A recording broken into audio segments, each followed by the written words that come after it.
I think I've said to many of you as I've been walking around and saying hello to friends, colleagues, people I trained with, current trainees, ex-trainees, what an interesting experience it's been for me preparing this particular lecture. Not only, as Malcolm has said, have I in a way got the presence of my first two trainers in the room, which, bear with me, if I fall into a sort of, oh gosh, I don't know anything, I think I'm slipping into a transferential process, so that may happen. But also, of course, I've chosen to talk to you about a topic called the liminal space, which will be exciting, but also is really about not knowing what's going to happen next. So as anybody who's written a dissertation or done an essay will know, parallel process tends to take over. So again, another reason that I might stumble my way through some of this is I think I might go into that whole personal process of being overexcited about what happens next and then think, okay, so what does happen next? So bear with me if that happens. But I want to say to many of you, just as I was stood here, a sentence from Marianne. And she would often, well, always, I think, start any meeting that I was in with a few words. And those words were, well, here we are. And it was really a way, I think, of her coming into herself. And somebody said to me today, being. You know, when you were with Marianne, you really were in the presence of somebody who, in her bones, had Gestalt. And I use the word had in a very different way than knew or taught Gestalt. She was Gestalt, she expressed Gestalt, she became Gestalt. And I, as a sort of rookie clinical psychologist at that time, used to look at her and think, well, how's she doing that? You know, what's the mechanism? How does it work? And what do you do? And of course, I would ask all these sorts of questions about, well, how did you do that? And what process happened then? And what did you do first? Which she would look at me, and another expression that, apart from my needs, that Marianne used to say to me was something like, typical. So there's going to be a whole sort of process that goes on here today, really, which is I'm going to try and talk in a way about what we do when we open ourselves to being. And the one thing that I've really learned over this 25, 26-year journey is that, of course, it looks like the being is simple. You know, it looks like you just turn up, sit down, say, well, here we are, and things happen. And of course, you learn the hard way, and believe you me, I've learnt the very hard way often. It's not like that. You know, there's some sort of magical process that goes on where it looks like you do nothing, it looks like there's an effortless flow, it looks like you're just having a chat, and something other begins to happen. And my fascination really with Gestalt, first of all, was to see and experience this something other. You know, I didn't know what it was. I couldn't get my head around how it worked. But I did know, watching Marianne, watching Malcolm work, that they were doing or being something that I hadn't encountered before, but I had a longing. I don't know if most of you here can identify with that, but there was something that you think, oh, I don't know how it worked, but I know it works and I feel it working. What is that? What is that about? So, you know, I'm now thinking rather ambitiously. I thought I'd lecture and give a talk around that. And in a sense, what I've learnt, what I've understood about that process. So, to start at the beginning, when I pitched up Gestalt Southwest, I think it's about 26 years ago now, I was full of a sort of linear logic, I think, which I knew two things. One was, there are very many situations easily identified where not only is it obvious that something needs to change, but it's pretty obvious what needs to change. You know, it's not a mystery often. what I couldn't understand was, given that I'd been through a complete clinical psychology training which analysed all of that, why it didn't just happen as simply as everybody told me it would. You know, you had 6 sessions, you'd done the analysis, you'd plotted the goals, you'd got the plan, or you'd done the strategy. But I seemed to not be the only person that wasn't having massive success with just thinking, okay, you know, for example, you're anorexic. Problem, you're eating too little. Solution, eat more. You know, and this sort of complex technology had taken many of us in psychology quite a long time to learn. And I mean, there are clinical psychologists in the room, I know. And I don't wish to undermine the process that we went through, but at its most obvious, that was the change process. You know, you'd got a problem with alcohol or drugs. We've worked out that that's the problem. You know, again, stop using them. And I came to this conclusion, well, A, that's not working, and B, that actually it struck me through learning that process that we're actually, all of us, in considerably less control of our lives, of what we do, of our behaviour, of our thoughts and feelings than we like to think we are. Alongside my Gestalt training, I've pursued various spiritual forms of practice, and I think many of them have led me to the conclusion rather rapidly that while call it my ego, my consciousness, has a clear understanding of many things in life, life is going on in the background in a very mysterious way. So, this really is the theme that we've got today. Linear change processes, which I've just outlined to you, compared to non-linear change processes. And I am going to be talking with particular reference to Gestalt theory, which may be obvious, may not be obvious, but for those of you who've come who aren't primarily Gestaltists, if I lapse into jargon, which I will try not to, but I may well do, that's the one time I would appreciate being interrupted and asked for a translation. So it's my intention to try and keep this in sort of language that we all understand. So I've explored this theme in a number of writings, teachings that I've done over the years, but perhaps most notably, I think I felt I sort of started to nail something important when I wrote a paper called Will and Grace. And I used the phrase will to refer to linear change processes, and also what I understood by then as linear forms of psychotherapy, of which certainly where I work, cognitive behavioural therapy would be a linear therapy. There's a clear process to change and a clear sense of how it works. And I've used the phrase grace to refer to non-linear, to this magical, mysterious process where all sorts of odd things happen. And it is this grace end, or gracious end, that I'm going to be talking about in detail today, and that I think Marianne, in her teaching, enabled us to get a sense of.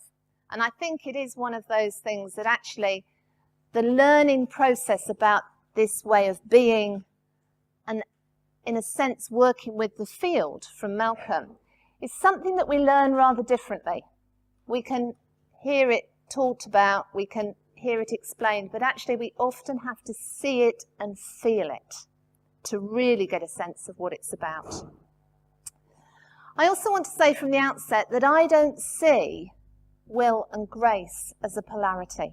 So we're not talking about being in one or being in the other. I think every change process has different elements. All of you might have experienced situations or therapists who are trying to be in the grace end. And the way they do it is they turn up, they haven't prepared, they don't know what they're going to do. They might say things like, I'm going to go with the flow, or I'm just going to do it, or it'll just happen. Now, my experience of that is actually something happens, but it's not quite what we're talking about here. You know, that is the sort of lazy person's guide to psychotherapy, really. I think that we're talking about something very, very different, which is a sort of mastery of a way of being that is very, very complex. So, these two processes, will and grace, existing in dynamic tension. In 2005, I wrote about it in this way. Ultimately, however we define the creative synthesis of will and grace, I know it deeply and profoundly from my personal and clinical experience.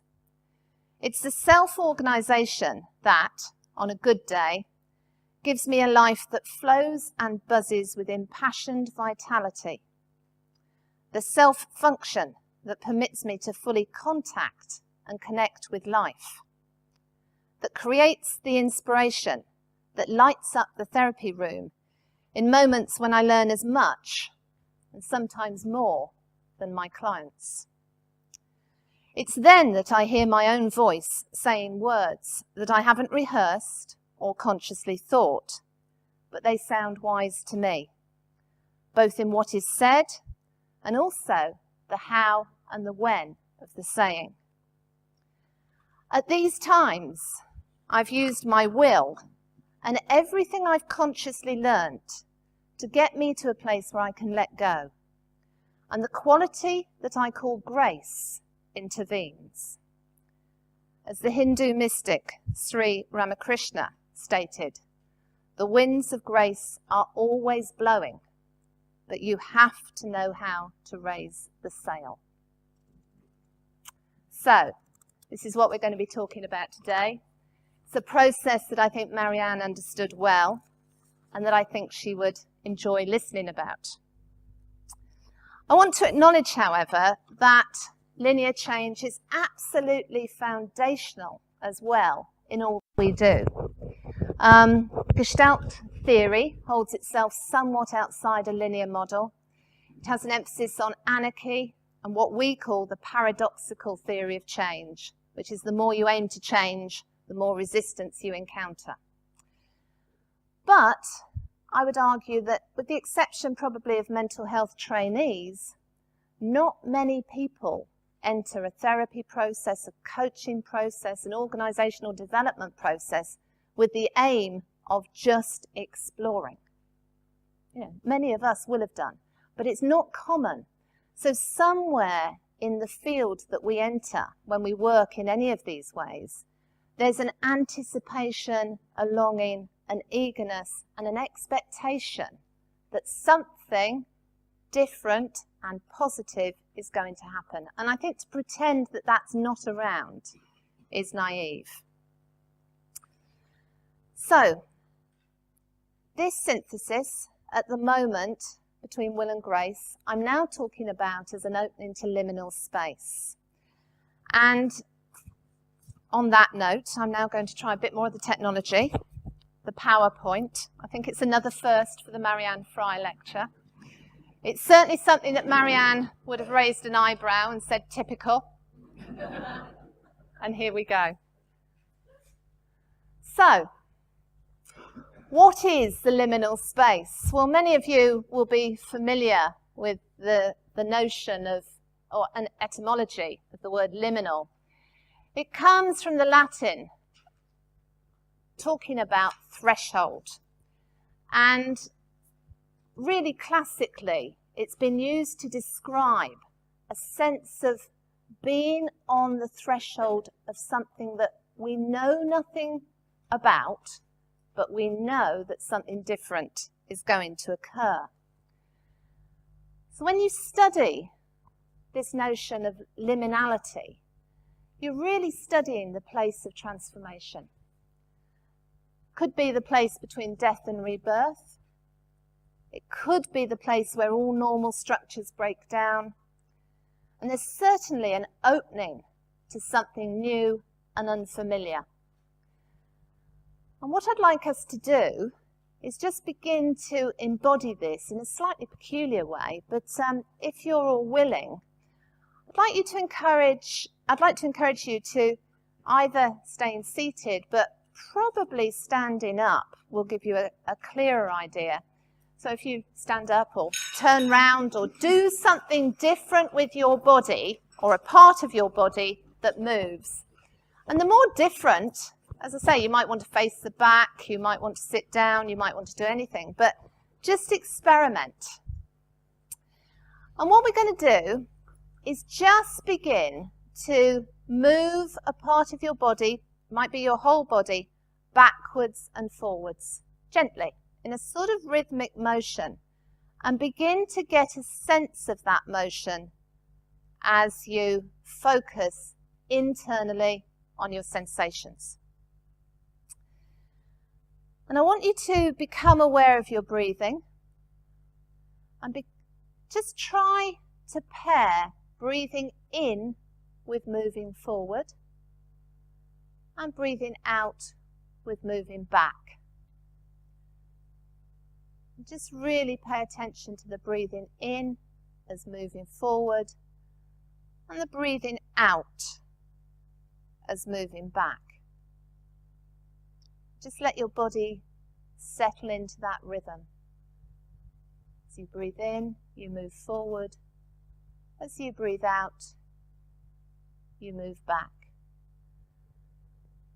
And as you move gently backwards and forwards, I want you to imagine standing on the threshold. This moment where you are anticipating moving forward into something new, but you are also pulling yourself back from action. Just notice how subtle this movement is. If you go forward too far, you lose your balance. If you go back too far, you fall back. So as you gently sort of experiment with being in this threshold moment, just allow yourself to remember times in your life when you've been on the threshold of change. Might be some important moments come to you. When life has opened in front of you with a call that you hadn't anticipated or known. And maybe your response was to step forward into the call, or maybe your response was to pull away from it. But just try and capture this moment when life's possibilities opened. And see how that feels in your body.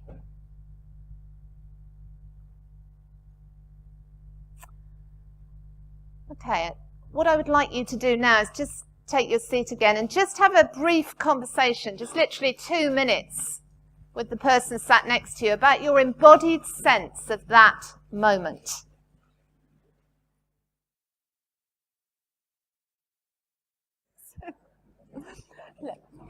So, we haven't got time to take feedback, but I'm going to make probably a completely erroneous assumption about your experience of that. But one of the things that I noticed as I was preparing this is that I started off remembering big moments, big moments in my life of sort of like, gosh, But the more I did it, the more I realized that actually, of course, in every moment, we have exactly this experience.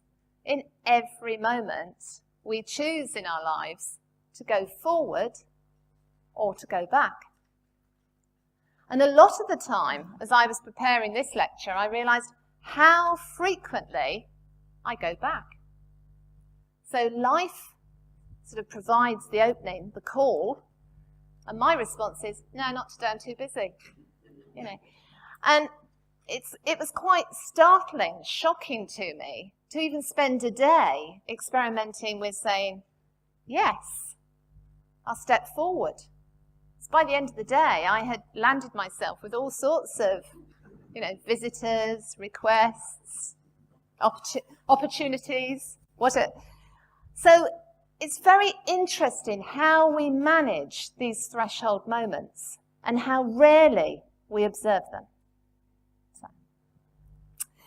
So given that life has these wonderful, mysterious openings that come around all the time, why don't we take them? What happens? And I looked into, the associations really with liminality, and we find that there are two main statements that we can think of as near enemies. The first is limbo, and that comes from the Latin limbus, and it means on the edge. And I guess most of you know that classically, limbo is the place that unbaptized souls go to. And they stay in some sort of permanent oblivion, really, a sort of vacuous state that they're trapped in. And I'm going to argue here today, or argue, put forward, suggest, that one of the things that in our society we've become very suspicious of is being in limbo. We don't like being stuck. We like action. We like to do things. Now, this may be very personal. I may be the only person who, had that response to experiencing threshold moments as, no, go away, I'm too busy. But I think there is a sort of cultural fear of limbo and stuckness. It's gone out of fashion to stay still. Yeah. So, also associated, another near enemy, which, not surprisingly, I think turns up for the first time in the 70s, is this notion of a liminoid state, which is probably a response to the limbo state. Liminoid is where you're pushing forward, seeking the excitement, seeking the action, seeking the transformation at a faster pace than life is actually delivering it. And Victor Turner writes about it really as often, this is where people might use substances, LSD classically, but other sort of psychotropic medications, alcohol, all sorts of ways to try and get into, I want transformation and I want it now. Yeah. And I think probably many of us who've been in the therapy field, and certainly the spiritual field, will know, it's like on the spiritual superhighway is where I want to be. So if I meditate a bit more or do a bit more yoga or do a bit more. And really, I think this is what we would call a liminoid state. It's where our relationship with these threshold moments has become disturbed. And we've either pushed forward faster than life is really offering us an opportunity to do, or we've fallen back into limbo. And again, this afternoon, we'll have an opportunity to think, have we got a habit, because most of us have, of either pushing forward or falling back? So, just want to say a few things about the anthropological roots of liminality, and I'll press through this pretty quickly. But the first is around structure. And it's really looking at liminal space as a space where the dialectical tension between chaos and rigidity becomes loosened. So when I was thinking about this, I thought about trauma. And I'm sure many of you work with trauma now, both in terms of individuals, but also organisations that are totally traumatised. And I think one of the ways we can think about trauma is that actually life pulls you over a threshold before you're ready to go. You find yourself somewhere that you hadn't anticipated, and certainly the body hadn't been prepared for. And often our response to trauma, depending again on character style, our learning experiences, is either to rigidify, to get very, very controlling indeed of what we will and won't do in order to stay safe, or to go into chaos, to dissolve really and to fragment. So to stay in the liminal space is to manage the boundaries around structure. Liminal space is often also to do with time. Most of us know that when we have these magical moments that we're talking about, these gracious moments, normal sort of chronological time can disappear. Time becomes liquid and plastic and fluid. So it either speeds up, so you find that, you've been doing something for 6 hours, but it seemed like 5 minutes. Or you've been doing something for 5 minutes and it seems like 6 hours. But the notion of time in liminal space also seems to be affected. And classically, anthropologically, it's related to equinoxes, times where you're between seasons, dawn and twilight, where you're between day and night.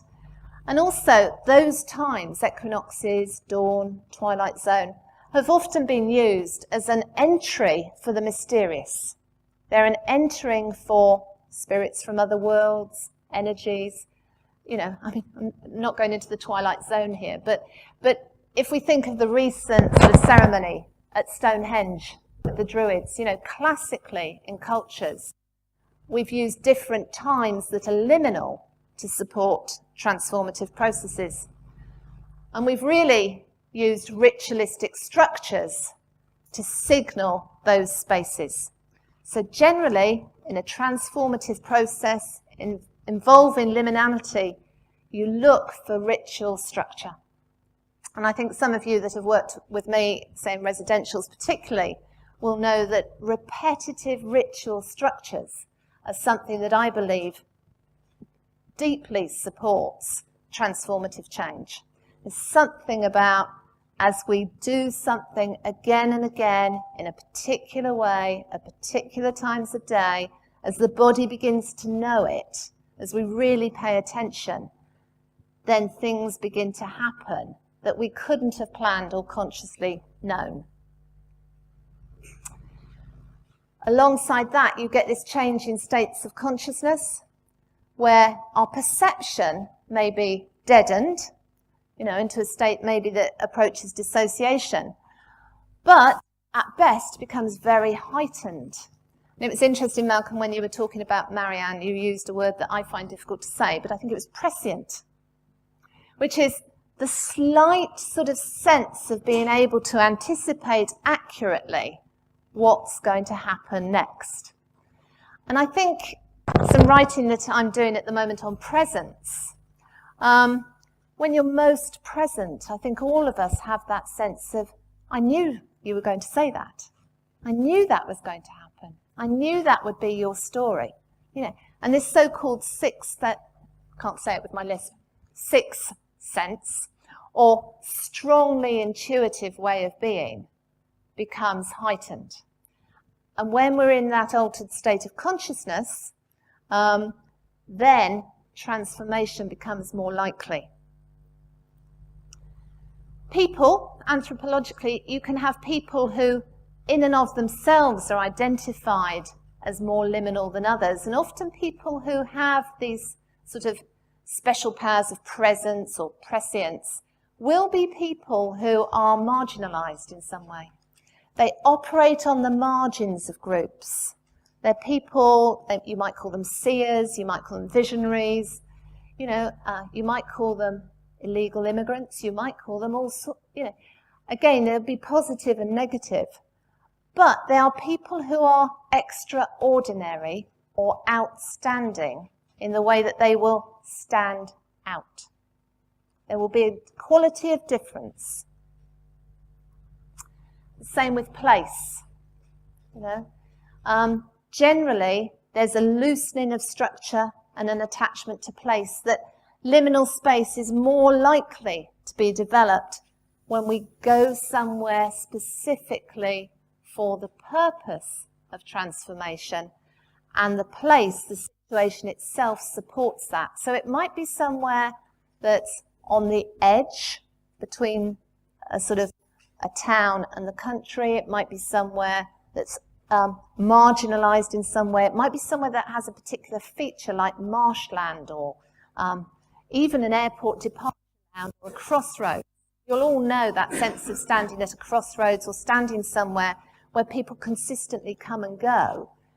If you stand in the middle of a crossroads and look around you, there is that sense of possibility. So you look for a place that supports these sorts of change processes. And finally, I've written here about ethnographic research and therapy, which are these processes where you are both in a process and observing a process. And all of us really who work as Gestalt therapists, this sense of self as instrument, know that we are both in and participating, and also slightly marginalised and observing. So we're both in and of. And really, when you research the history of liminal space, you'll see these qualities of in-betweenness.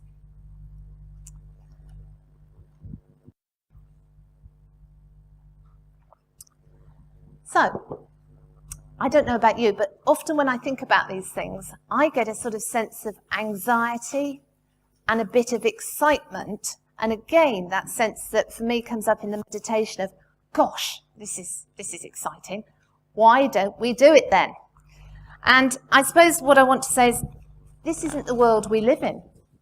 And Marianne, for one, and many of us, I think, would say that increasingly this way of being is not our world. This isn't the world we live in, where we go around sort of noticing liminal space, noticing time shifts, noticing place.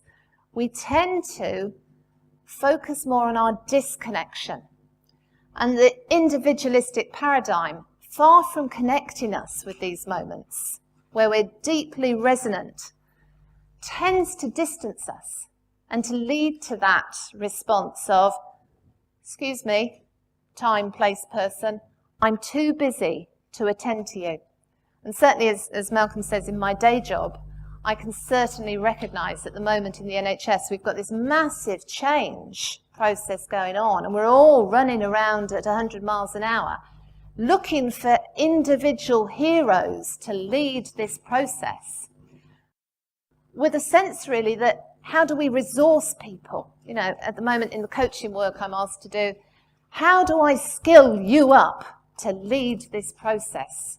Or as the clinical lead, how do I get skilled up to lead this process?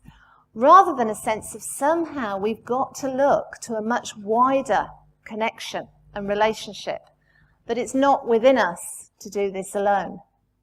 But I think many factors, and I've just listed some of them here, conspire in a sense to give us a sense of disconnection. Capitalism in and of itself is very wedded to the idea of growth. You know, the hero, the growthful, the overcoming of the surroundings in order to resource yourself to be separate from, and indeed over and above, what surrounds you. Positivist science, I think, again, leads to us having a very reductive and dissociated view of things, where we break things into something that's replicable, that we can measure, and that we can do again and again, and we can control. And of course, the very nature of liminality is that none of those things can we control. As I said when I started, the need for change is obvious. We can control it far less than we think. But most of our world tends to focus on growth and overcoming as a way of being. And that obviously has social and political repercussions for how people live. We tend to live in isolated units. We focus on nuclear families. We focus on individual teams. And at a systemic level, we focus on parts of systems. And that has big implications for the work we do, I think, in coaching, consulting and therapy, where increasingly I find that what I'm asked to do is to join up, to rejoin, to integrate. I don't know if that's people's experience generally, but a lot of the work now that I look at is about the integrity of somebody's life. How do they reconcile different parts and bring them together? Organisationally, how do we get a whole systems approach? Coaching, how do I work with my team so that we support each other in doing this? And it seems to me that increasingly our task really, perhaps in this community, is to hold a place in society where we're saying, actually, we don't have to do all of this on our own in this particular way. We can work together to do things. And as I said, that's not an easy place to hold. So, those of you who are Gestalt therapists, brace yourselves, because I'm going to just talk for a moment about a few of the taboos that we should no longer mention. But, of course, there is this emphasis of individualism right at the heart, really, of the theory. And, of course, Fritz Perls came into the Gestalt world, really, having been an analyst, and got bored. I think is one way of thinking about it. It's like change takes so long. You know, how do you get things to happen? And came up with this classic Gestalt prayer, cover your ears, you know, of I'm me and you're you, and I'm going to do my thing and you're going to do yours. And if by chance we meet, that's great. And if not, tough. And of course, what it did is mean that at the heart of many of our change models that were there in the origin of Gestalt, there's an emphasis on what we call the emerging figure. In other words, getting in touch with this arising need. And a tendency, I think, historically, to seize upon it like a vulture, you know, sort of pluck it out and say, what do you need now? Or, for me, what do I need now? And how am I going to aggress on the environment to get it? And, you know, I mean, you can probably tell from Marianne's early comments about no more of you and your needs. I think I took this on in a big way. And I got the idea that Gestalt psychotherapy is about finding out about my needs, really identifying them, stating them very clearly to as many people as would listen, and doing something about meeting them. And I thought that was being a good Gestaltist. So I think what we have in the contact cycle, which some of you know, well, many of you will know, actually encouraged that.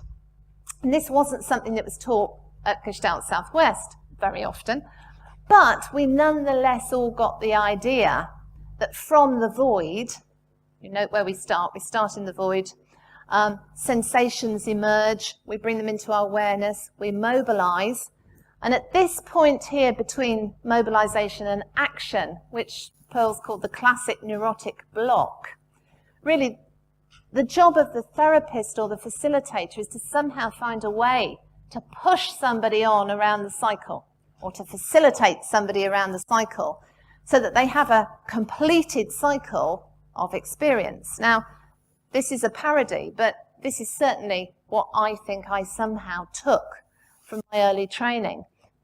My job as the therapist or the facilitator was to come in between mobilization and action and free up the capacity to act. Now, I may have been the only person who got that message, but that was certainly what I got.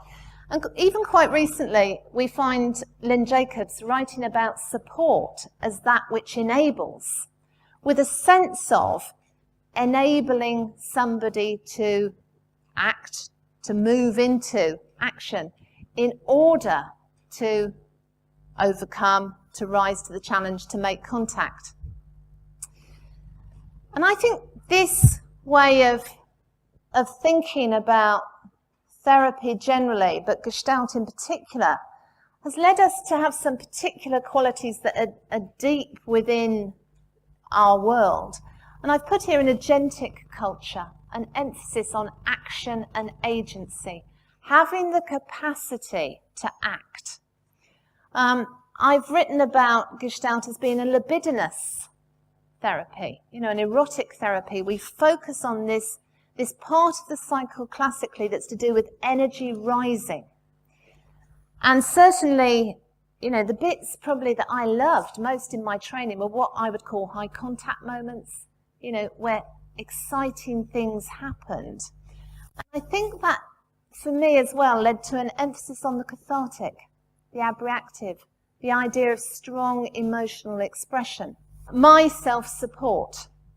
And all of that came into a sense of being autonomous, being authentic, and those two values being absolutely crucial, I think, when I started my early Gestalt training.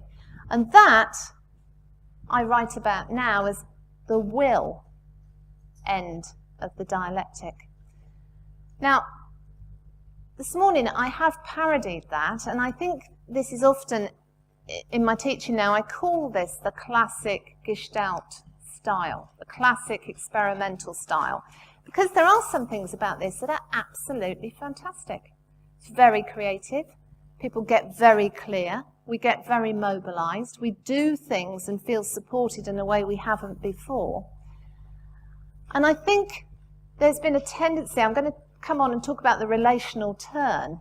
There's been a tendency recently to say, we don't do any of that, that's all in the past and all rather nasty. We're going to do something different.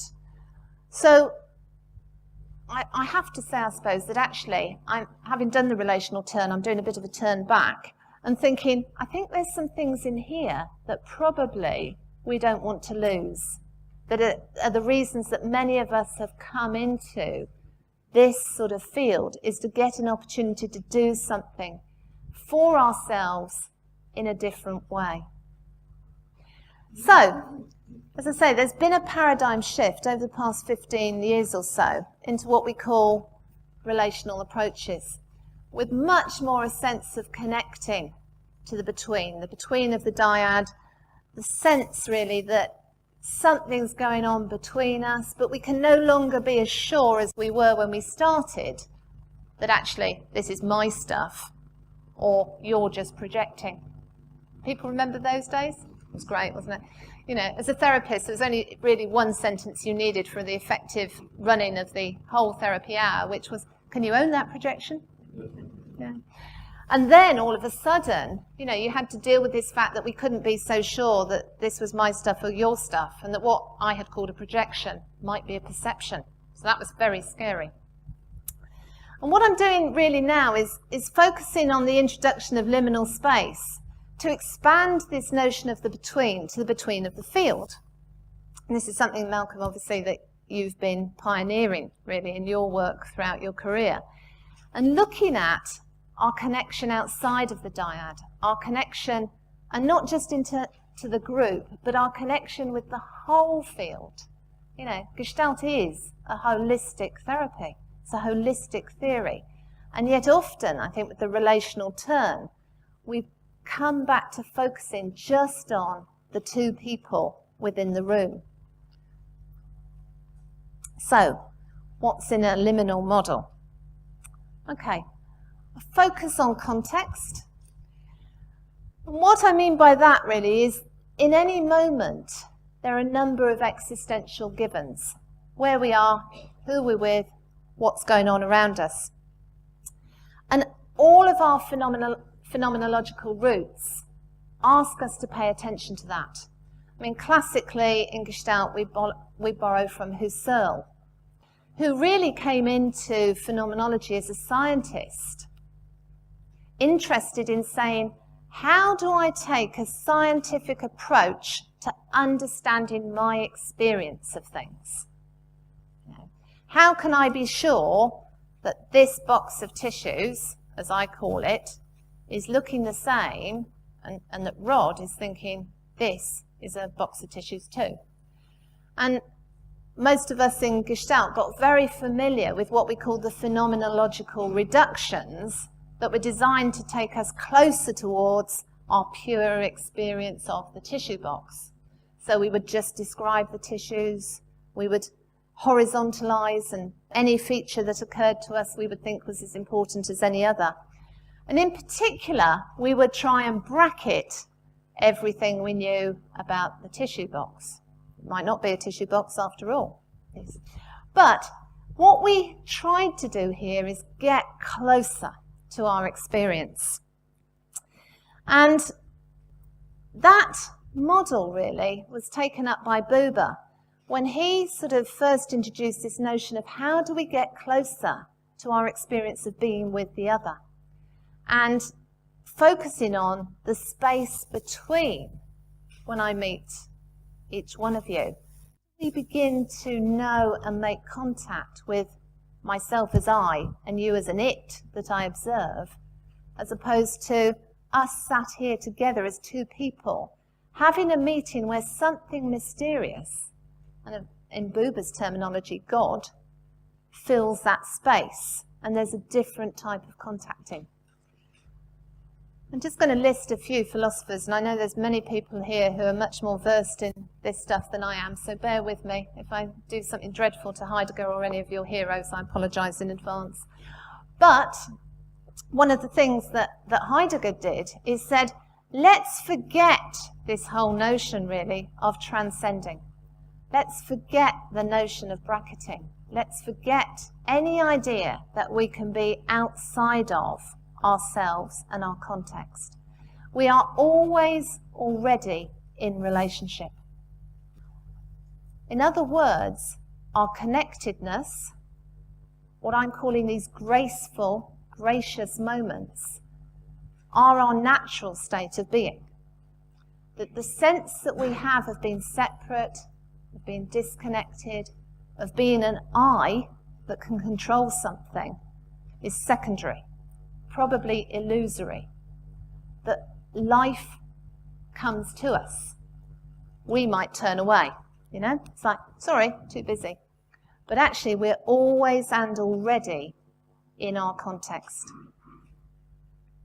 This was taken up with Merleau-Ponty, who took up this theme really in relation to, and the way we are always and already in contact is because we are embodied. Inconvenient, you know, we get tired, we have to eat, we have to do all sorts of things that many of us would rather not do. We'd just like to be a mind at times. But the world I find myself in is an embodied world. Everything comes to me through and as part of my body. I can't tell, I like to think I can, but I can't tell quite where I start and the world begins. Where do we finish? Where's the boundary? And we have all sorts of ways we think it's at the skin, but experience would tell us it probably isn't. You know, those of us who've, if you've worked with people who've lost a limb in an accident, you know that the sense of having the limb is ongoing. If you've ever lost a lot of weight, you will know that the sense of being the size you were continues. You know, you sit down and you think, what happened? So we actually space occupy in a way that is larger than our skin. And in that space, what is me and what is you and what is the context becomes, I would say, liminal space. It's not as obvious or clear as we like to think. In terms of language, Hans-Georg Gadamer had his notion of philosophical hermeneutics, really, which is that we like to think that we know what we're going to say. It's like planning a lecture. One of the things I could have done is turn up and read to you. And that would have ensured that I did know what I was going to say. But actually it makes it really difficult for me to be here with you in this moment. And although I'm talking and you're listening and looking is incredibly supportive of my talking. And I'm very, very aware of little nods or who might be going to sleep at the back and all this, you know. So we are in an intimate relationship in this moment that we could not be in if I had prepared any more than this, I believe. And what Gadamer said is that for true speech, true dialogue, there is always the interaction between what I'm throwing out to you and what you're receiving from me. And one way of thinking about this is that I have an intention to meet you in a particular way that I most commonly do through my language, through my words. However, somewhere in it being passed to you, you hear something slightly different from what I thought I said, which when I hear you say it, I realise wasn't what I meant to say at any rate.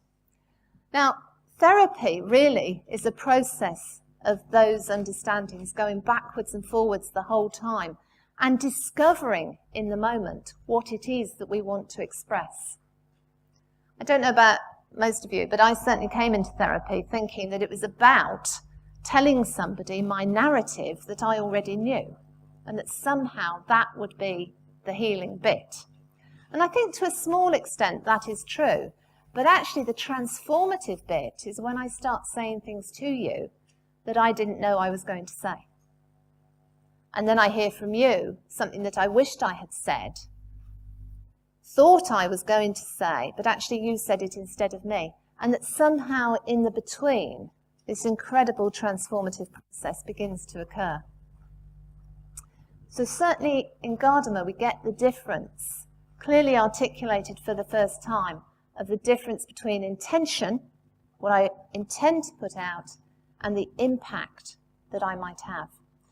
And I suppose one of the things I want to say about will and grace is that will is a lot about attending to my intention.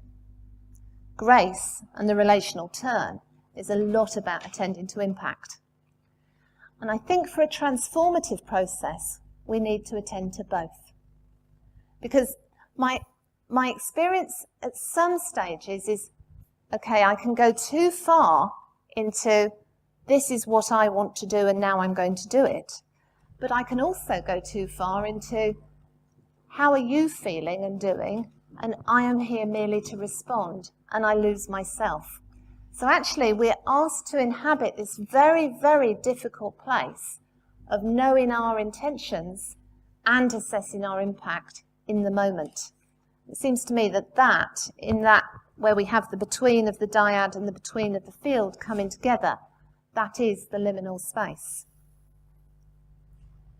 Philosopher and piece, large body of work that I think has been missing really from most of our Gestalt sort of discourse so far is Alfred Whitehead on process relational philosophy, which seems to be a sort of natural bedfellow really, and those of you who know this work I hope might agree that really process relational philosophy tends to say that we are all made up of these moments of experience and nothing more. And that right down at the heart of everything that we know, be it a rock or a table or something, is the same stuff, but organised very, very differently. And this idea, those of you who've read Philip Pullman might know this idea of the stuff. But it's a lovely word that Alfred Whitehead brings into process relational philosophy of concrescence, which is that the organisation of stuff into Sally or Curtie or Malcolm or Mike, that's how we form what Whitehead calls societies. And so I'm a society of stuff and you're another society, but actually we're all the same stuff. And when we have these transformative experiences, they're often experiences where we realise profoundly that we're all much more similar than we are different. And of course, modern neuroscience increasingly begins to tell us that from the very beginning, the infant and the caregiver, there's this moment of confluence, we would call it in Gestalt, connection, and what in cognitive neuroscience, I think, they refer to as a sort of naked intentionality. In other words, we each have our own individual intentionality, what we want to do, what we want to say. But very early developmentally, it would seem that the infant has an idea that, well, something's going on around here, but I'm not very clear who's doing it. And that part of our individuation is we begin to have this sense of agency, so that if I raise my right arm, I know that Malcolm's not raising his. But at the moment, when I'm very young, all I know is, well, somebody's doing something. So this separation is the move away from our natural state. Our natural way of being is to be much more connected. This was picked up, those of you who've read Daniel Stern's recent work on vitality signs will know that increasingly we know now that not just through the mirror neurons that give us some ideas about, I can guess what you're feeling through my sense of your gesture. Increasingly, there's a whole content message that's carried in the body. Stern writes about what he calls the dynamic pentad of movement, intentionality, time, space, and force as the 5 sort of signs that actually affect how we experience somebody's presence. And that we don't just get a feeling of interpreting the gesture, we get a sense of content that comes through as well. And so it's quite exciting work, used a lot in the dramatic and performing arts, as to how would you most convey particular expressions and ways of being. And studying the content messages that we appear to be very, very accurate in picking up. So all of these, I think, are factors that I put into the gracious end of this dynamic. The place where our being and also our becoming have this sense of intimate relationship between ourselves and between the situation. And that leads to a few action practices for living more graciously that I'm going to run through with you, because time is getting short and we haven't really got time for many of these. However, to focus on an increasing awareness of our embodied relational beingness. And really, in writing that I've done about presence with Marianne, we point to this factor of resonance. When we're most present, we get a sense of resonating with and for the others in the room. I mean, really, that's no more than saying that classic old actor's line, you know, feel your audience. Because you can feel and resonate too, and probably in different body parts. I mean, I know for me, resonance is something that I get down here. You know, I'm not going to even have a guess at where many of you might get that, but that idea of being with in a kinesthetically attuned way. Staying mindful of the current context. Mindfulness increasingly coming into psychotherapy. For those of us in Gestalt, it's very similar to our daily practice of awareness. But I know, and I'm sure most of you do, that many things in life take me away from that. So, as a daily discipline, checking body, checking mindfulness. Getting used to appraising those multiplicity of options in any situation. As I said, be aware in every moment there are many, many choices occurring. And to go away and have an action practice of just attending more to choices and options. As you attend to options, focusing on your phenomenological indicators of mobilization and excitement. In other words, resonate with yourself. What do you notice? You stand at the crossroads, you stand on the threshold. What do you notice as you begin to attend to these moments? Do you feel the call forward? Do you feel the fall back? And how much of that is habit? Containing action. Many of us have habitually got used to having to do many more things than we were designed to do in a day. Practicing not acting, I find, is a real discipline. Not answering the phone, not answering the email, not coming out of the office when somebody needs to talk to me. We're getting increasingly wired to respond, but of course the calls to respond now are huge. So practicing containing action, staying on the threshold and noticing. Experimenting with very small first steps, in terms of resourcing ourselves for action.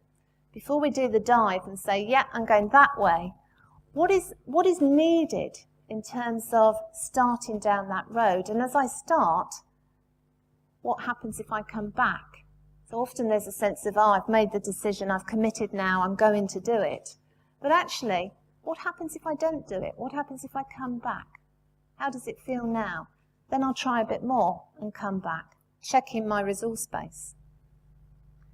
Reflecting on impact. So I'm staying aware of my intention, but I'm also noticing, in true Gadamer-esque style, what changes as I act. What happened then? Trying not to go too far before I pay attention to that end. and then committing to engagement with the unfolding process. For those of you who've studied dialogue, which I know is most of you, this is a natural part of what we do. We commit to staying with the process. Actually, what I find can happen is that we lose ourselves in that process. So hence the need to come back into the very first sort of premise, staying with your embodied resonance, yourself and the other. Reviewing, rehearsing, reflecting. So, what does this look like if we reformulate a Gestalt cycle from it? Instead of arising from a void, we arise from our context. Every situation has its own subjectivity. Ty Francis, who some of you will know, is a well-known constellator in terms of constellations work. And he and I have put together some ideas about every situation having its own subjectivity. We tend to think of only people having subjectivity, but actually places have atmospheres, they have qualities, they have properties, and we tend to attune to those. We notice the sensation, awareness and mobilization. Some of us might find that mobilization has become a bit aversive and that what we tend to do is classically reverse and go into limbo. So when we feel the mobilization, rather than being able to hold it, we reverse and come back. And in this model, what I'm proposing is that instead of that, we would stay with inaction at the point of mobilization and then have all sort of minor iterations where we go round that point again and again.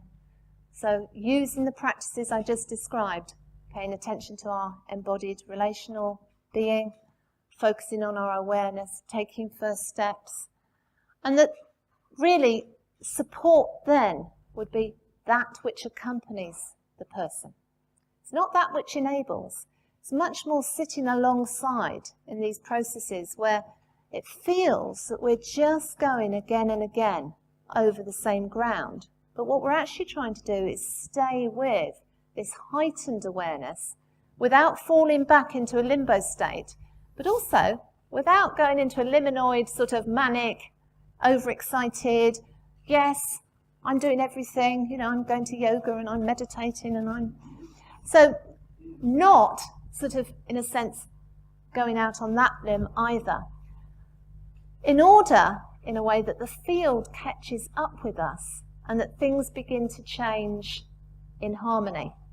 And so the action that comes is what I would call field relational action. It emerges from the moment. So it's not that we have to instigate a change process, but it's that we are embraced by the situation and that our timing and the situation begin to move together.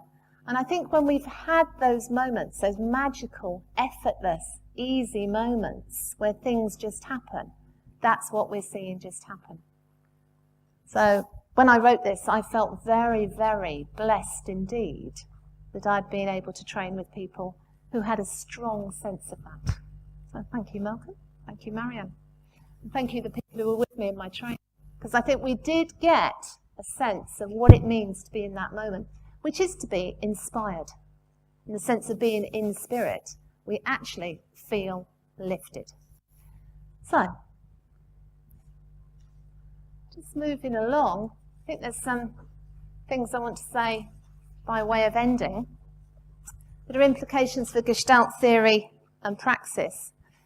And we're talking about synthesizing classic Gestalt and the relational Gestalt, or will and grace, into what I would call a liminal model.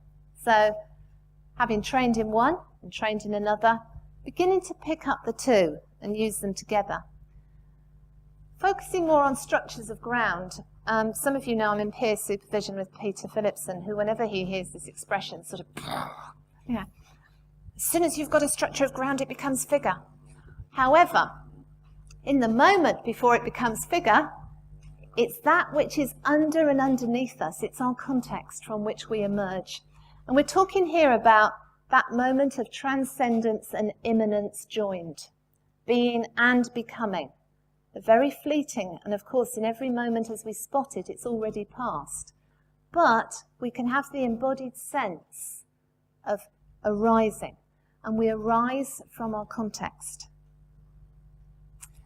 I think this will lead to us paying attention to the paradoxical theory of change in a slightly different way, attending to that sense of deep relationship with what is going on in the moment. We've always had the idea of just stay with, but it was never clear to me what I should stay with. Was it me? Was it you? Was it what was happening? Was it the figure? Was it? But I think what we mean now is these real micro moments. Again, Daniel Stern writes about them very well in Vitality Signs, and the present moment of really staying with very fine discriminations and inhibiting action. Obviously, Gestalt has become much more interested in assessing impact as well as intention, and knowing that I can never know my impact unless I'm in dialogue and connection with things, people around me. Most of us go through life trying to blunt that because the impact of our actions can be very painful to see. An openness to being affected. Very hard to inhabit the liminal space unless you've got an openness to, I've called it resonance, but to feeling the impact of the situation that you're in. That means you will be changed. I think those of you who I spoke to as you were coming in today, what was interesting is I felt the connection in so many different ways. How each of you had impacted me in different ways in my life. And that might be, I know one person I spoke to, piece of work that we did together 15 years ago. Another person, training we did together 25 plus, Exams we did together 20. Each of us has impacted and had these connections over time. And actually, we only know them if we've been in that moment with that person and affected by them. Support is that which accompanies. I often describe it as riding pillion. You want to be right up close. You're throwing your weight around, really, and you feel it through the body. You feel it, the resonance comes through the body, not through the thinking. The thinking is often too slow. Obviously, we are emerging together. We know that at the heart of our theory. We know we're looking at responsiveness. We're looking at a change process, but as a constantly emergent connection with a dynamic, interconnected universe. So that's what we're thinking about in terms of this synthesis of will and grace. And therapy, coaching, consulting, as an accompaniment of something that's already happening if we catch the wave. It's not something we have to make happen, it's something that is happening. It's those moments that are opening that we're going to fall into. So, just a summary. Sometimes when I'm teaching, I think we overemphasize a particular skill set to do with mobilization and working with change. I think there's a whole other skill set that we need to be teaching, which is about containment, about stopping action, about staying still, about allowing the body to rest, about doing things together that look like just hanging out and that are about being rather than doing. That skill set has not been well articulated, and yet most of us know we do it. It's not as spectacular, but I think there is a need to think, what exactly am I doing when I'm doing what we call containment? I've described it much more as accompaniment. This embodied staying up close, waiting to respond, with mindfulness. And I think the findings from recent neuroscience are going to give us a whole bank of information to draw on. And in particular, we're talking here about studying impact. As we make changes, what changes around us, and how do we then calibrate in response? What I'm going to do now is I'm going to read you a story. I've been talking, but you can now relax back down, if I can find it. And it's a story told by a woman called Claire. And second name is Tori. And she tells this story to a publication called Brain Damage. So, relax. We're going to be about 5-10 minutes in this phase, and then we're going to have time for some questions. So, here's the interview. I'm the interviewer. You got the call on a Sunday, apparently. Yeah. I was rung up by a chap called Dennis, who worked at Abbey Road. He was the accountant, really. Anyway, he'd been told to get in touch with me. He asked me to come into the session. Sounded a bit desperate and said, well, can you do it like now? I said, no. He said, well, what about tomorrow? Well, I couldn't do that either. I said, the only possible time I can come is next week. And he said, oh no, they're busy mixing by then. They were right at the end of the record. I said, well, if you're desperate, the only time I can possibly do it is tonight, 7 till 10. Obviously she went, because his next question is, what were your first impressions of the band? Well, they didn't say very much. I went in and they just said, well, we're making this album. There's this track. We really don't know what to do with it. They told me what the album was about. It was about birth and death and everything in between. So I said, well, play me the track. They did that, and I said, well, what do you want? They said, we don't know. Remember, I was pretty green. I'd been working for a while. I'd recorded my own songs, but I was new to it all. So I just listened to the track. In the end, I said, well, let me go into the studio, put some headphones on, I'll have a go.